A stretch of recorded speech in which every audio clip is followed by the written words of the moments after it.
Salam alaikum. Pour cette vidéo, on va essayer de voir un autre type de capteur de température, une thermistance, et précisément la CTN.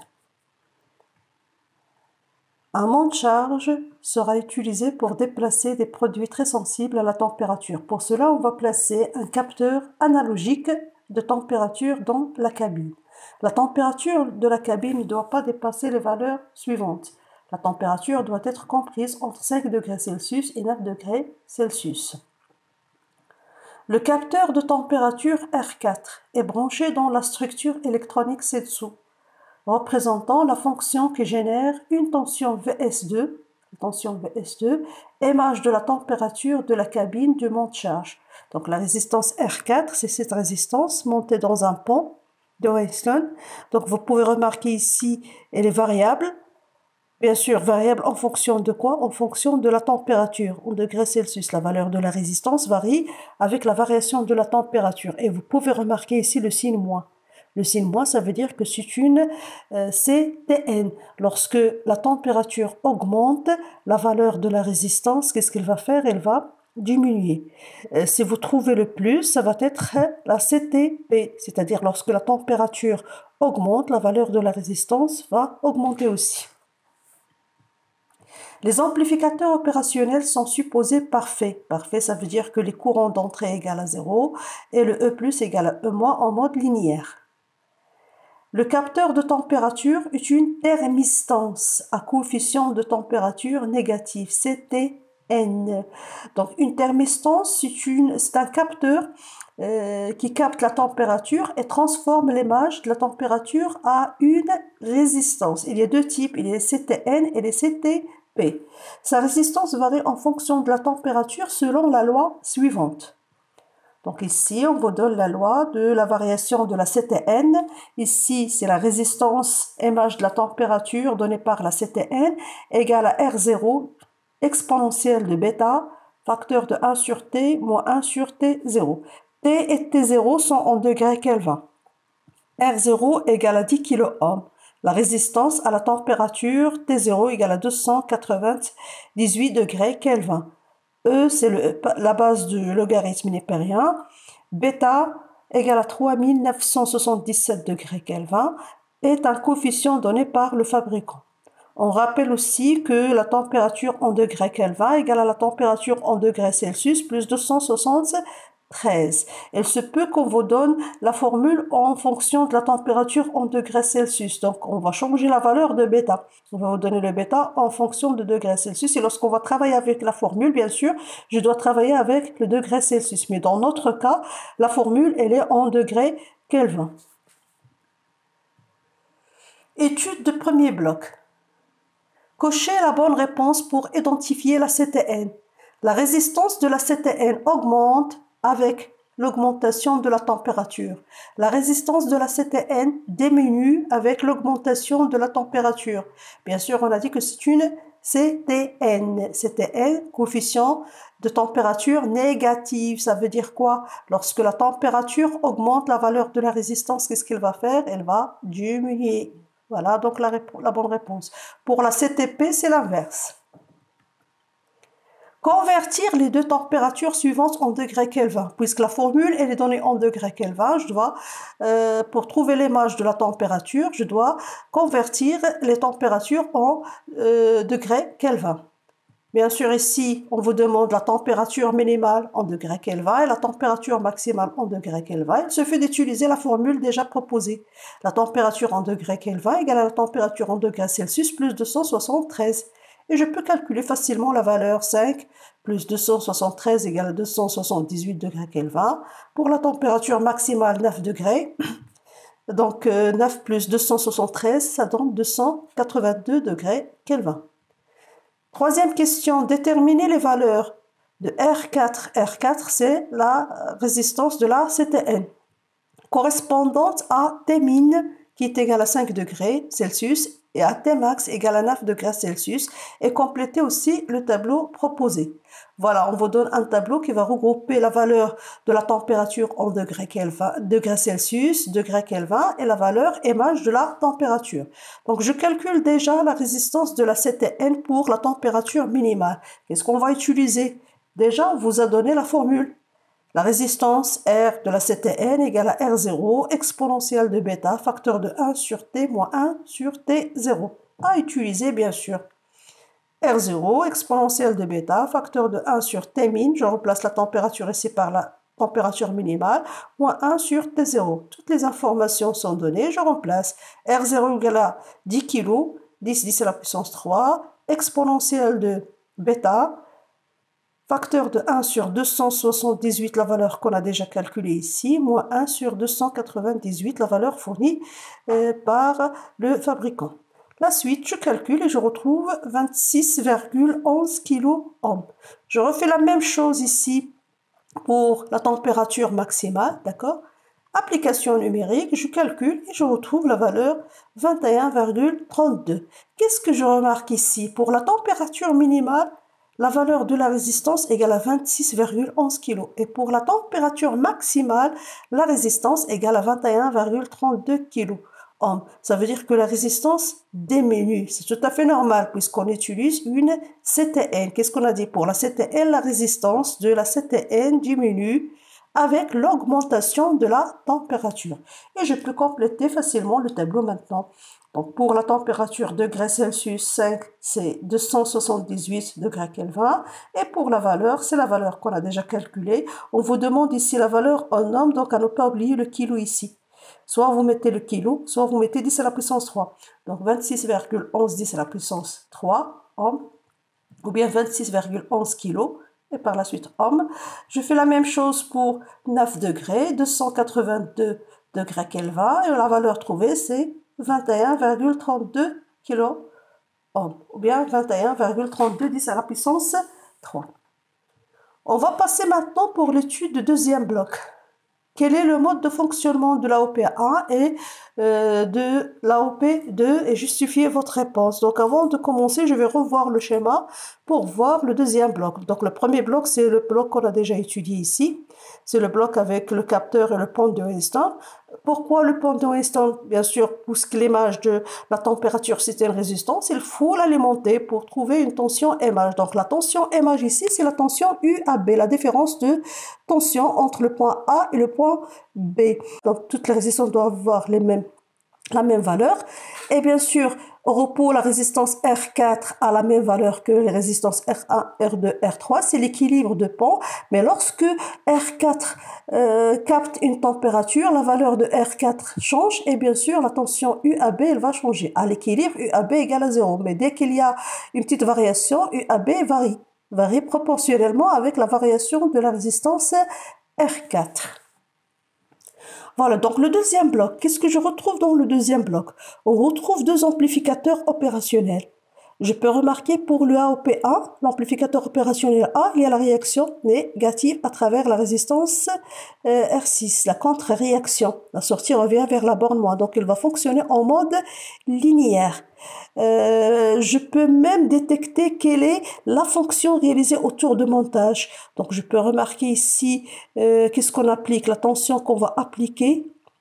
Pour la borne moins, ce n'est que la liaison vers la masse à travers R5, mais pour la borne plus, c'est la liaison avec le potentiel A, c'est la tension VA qu'on va appliquer.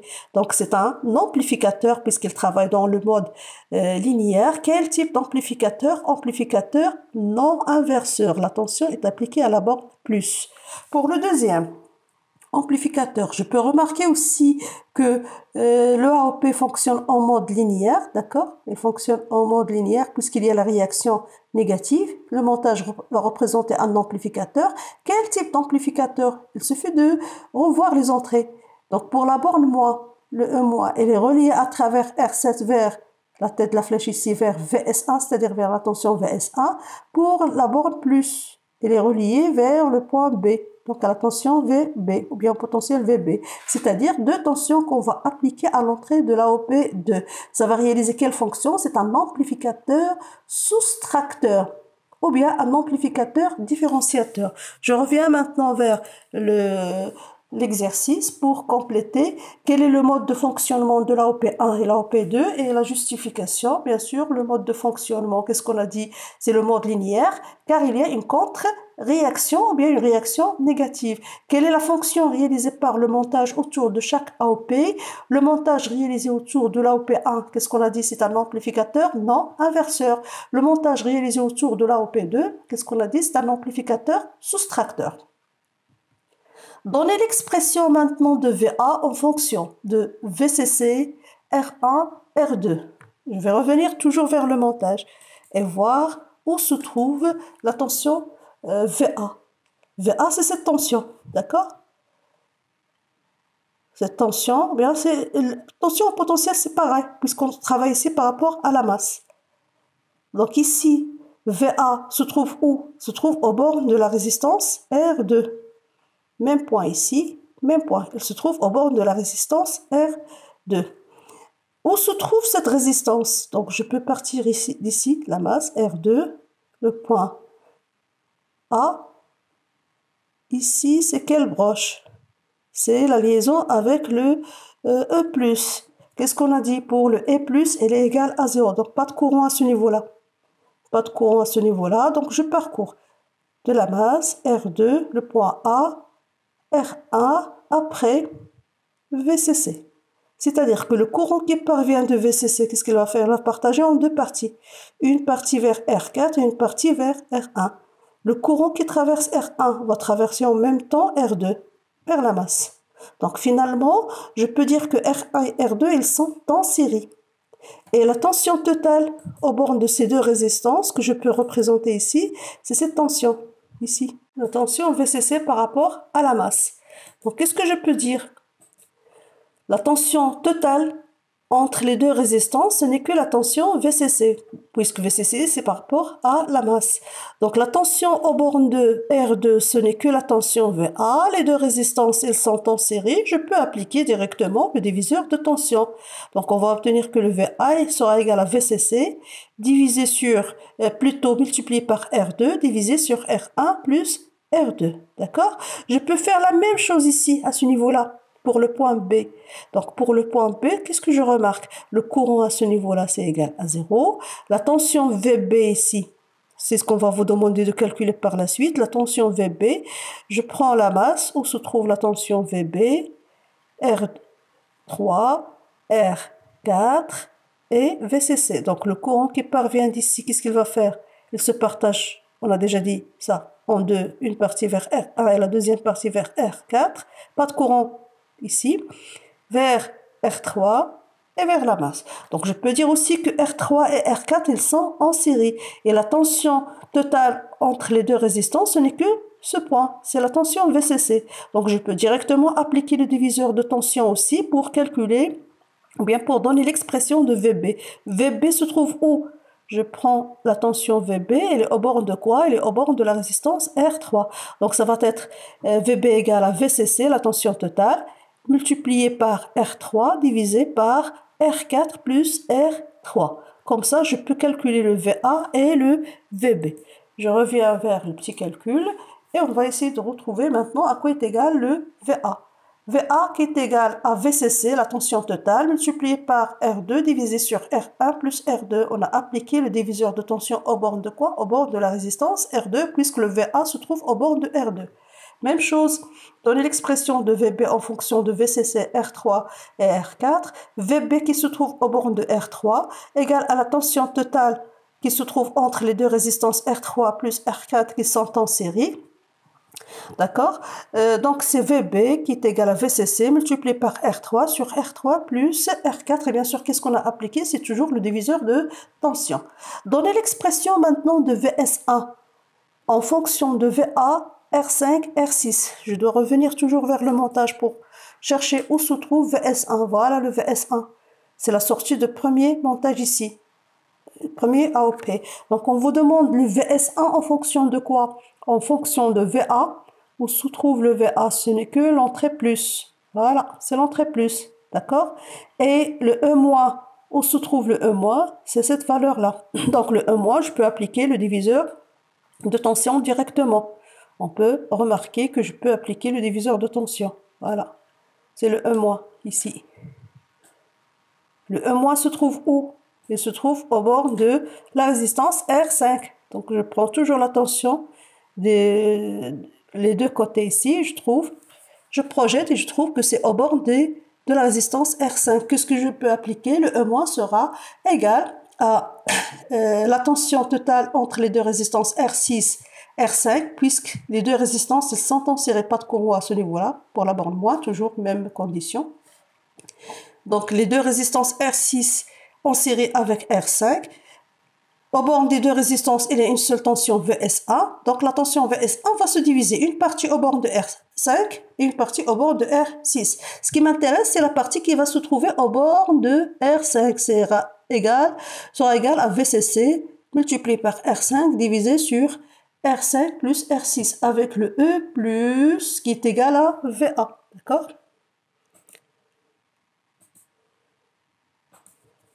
Voilà, donc je vais continuer. Puisqu'on travaille en mode linéaire, d'accord? En mode linéaire, mode d'amplification, le E plus égale à E-. Le E plus égale à VA et le E- égale à VSA R5 sur R5 plus R6, diviseur de tension. Avec les trois relations, même principe toujours d'un mode linéaire, je réalise l'égalité. Donc VA sera égal à VSA R5 sur R5 plus R6. Qu'est-ce que je cherche toujours? Je reviens vers la question, je cherche VSA. Donc je dois isoler le VSA. Question suivante. Donnez l'expression de VS2 en fonction de VS1, VB, R7 et R8. VS2, je reviens vers le montage toujours. Ça va être la sortie du deuxième amplificateur.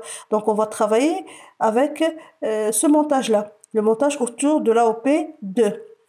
Bien sûr, on a déjà dit que le AOP2 fonctionne en mode linéaire, c'est le mode amplificateur. Donc le E plus égale à E-. Il suffit de chercher à quoi est égal le E plus et à quoi est égal le E-. Le E plus, il est branché directement avec le B, c'est-à-dire par rapport à la masse, c'est la tension VB ou bien c'est le potentiel VB. Par contre, pour le E-, je peux remarquer ici, il y a un nœud, c'est-à-dire que le E- sera branché avec deux valeurs. Voilà. Donc le E- par rapport à la masse, c'est ici. C'est le E-. Qu'est-ce que je peux appliquer ici? Les résistances, est-ce qu'ils sont en série? Oui, ils sont en série. Donc le courant ici, même courant, qui va traverser les deux résistances. Mais je ne peux pas appliquer le diviseur de tension. Pourquoi, à votre avis? Donc ici, le courant, à ce niveau-là, elle est égale à 0. Je ne peux pas appliquer le diviseur de tension parce que je peux remarquer que pour la résistance R7, elle est branchée avec la tension VS1. Pour l'autre côté, c'est branché avec une autre tension VS2. Il n'y a pas une seule tension qui va se diviser entre les deux. Dans ce cas, on ne peut pas appliquer le diviseur de tension. Mais on peut appliquer le théorème de Millman ou bien le théorème de superposition.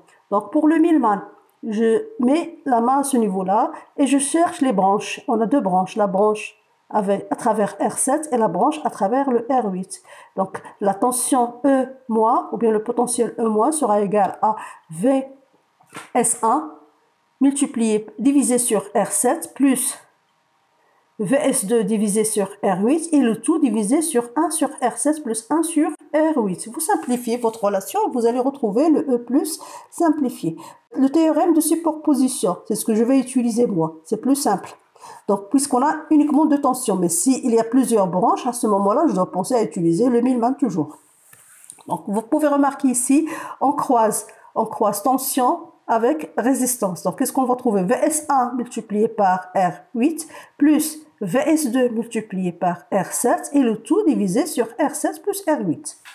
Voilà, donc ici, je vais revenir vers les calculs et je vais compléter.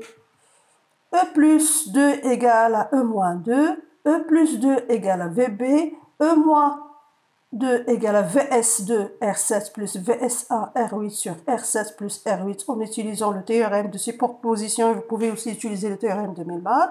Je refais la même chose puisqu'en mode linéaire, Le AOP2 fonctionne en mode linéaire. Donc, je réalise l'égalité entre le E plus et le E moins. Voilà, je réalise l'égalité. Je reviens vers la question pour chercher qu'est-ce qu'on me demande. On me demande le VS2, donc je dois isoler le terme VS2. Des petites simplifications. Vous pouvez simplifier comme vous voulez. Donc, je simplifie ici de la manière VB multiplié par R7 plus R8 égale à VS2, R7 plus VS1, R8. Je vais essayer d'isoler le VS2. D'accord? Donc, ça va donner le terme ici, VB R7 plus R8 moins VS1 R8 divisé par R7. Donc, je retrouve la formule demandée. Une petite remarque, qu'est-ce qu'on a dit? Autour de l'AOP1, on réalise un amplificateur non inverseur. Donc, il suffit de revoir la sortie du premier amplificateur VS1. Elle est égale à quoi? À l'entrée VA multiplié avec un coefficient positif. Donc, on vérifie bien qu'on est en train de réaliser un amplificateur non inverseur. Pour le deuxième AOP, on a dit un amplificateur soustracteur. Voilà, donc ici, la tension VB appliquée à la borne plus, la tension VSA appliquée à la borne moins. Qu'est-ce qu'on a fait? On a multiplié par des coefficients, donc on a amplifié, d'accord? On a amplifié et on a réalisé la soustraction. Ça donne un amplificateur soustracteur. Question 7. Sachant maintenant qu'on vous donne VS2 égale VB facteur de 1 plus R7, R8 sur R7 moins VA facteur de 1 plus R6 sur R5 multiplié par R8 sur R7. On vous donne aussi les valeurs pour la simplification. R5 égale à R6 égale à R7 égale à R8 égale à 10 kg. On vous donne aussi que UAB égale à 1 moins 1,84 volts à 5 degrés Celsius, UB égale à moins 4,24 volts à 9 degrés Celsius. Bon, lors de l'examen, vous pouvez, si jamais vous n'arrivez pas à l'expression de VS2, vous pouvez directement passer à la question numéro 7, la question suivante, et réaliser la suite. Donc, si vous arrivez à une expression, n'utilisez pas l'expression précédente, mais utilisez l'expression qu'on vous a donnée ici, d'accord? Après simplification, bien sûr, de la relation qu'on a trouvée, je remplace le VS1 par sa valeur, je simplifie, on va retrouver la même chose. Mais ne faites pas attention au résultat précédent. Prenez le résultat proposé et continuez votre exercice. Donc, qu'est-ce qu'on va faire ici? Il suffit de remplacer la résistance par les valeurs. On vous demande de déterminer VS2 en fonction de UAB.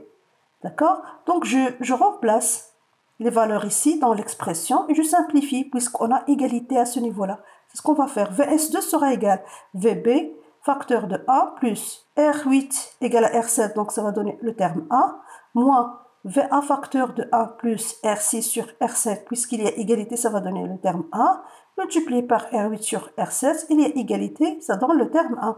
Donc finalement, je retrouve 2VB moins 2VA. 2VB, donc je vais mettre le 2 en facteur, et je retrouve 2 facteurs de VB moins VA. Mais qu'est-ce qu'on me demande? Le VS2 en fonction de UAB. Mais qu'est-ce que le UAB? Je vais revenir rapidement vers le montage pour vous montrer où se trouve le UAB. Donc le UAB, c'est la tension UAB ici. C'est la différence de potentiel entre le potentiel A et le potentiel B. Toujours UAB, la première lettre, c'est la tête de la flèche. D'accord? Donc ici, ça va donner VA moins VB. Le UAB, qu'est-ce qu'il va nous donner? Il va nous donner l'image de la résistance R4, c'est-à-dire l'image de la température.